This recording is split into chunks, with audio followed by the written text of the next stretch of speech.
yaa xayra dayfin ataa bil bishri wal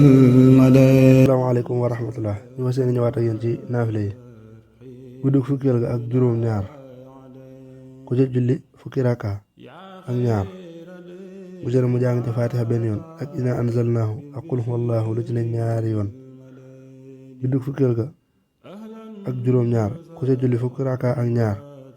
bu jëre mu jàng ci faatiha benn yoon ak inaa anzalnaahu ak qul huwallaahu lu ci ne ñaari yoon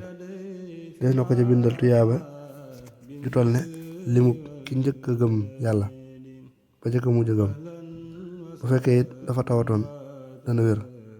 bu amee woon bor yàlla dana ko fay. waaleykum salaam wa rahmatullah. laa zilta dayfan kariman zairan abadan mukarraman bi xiraati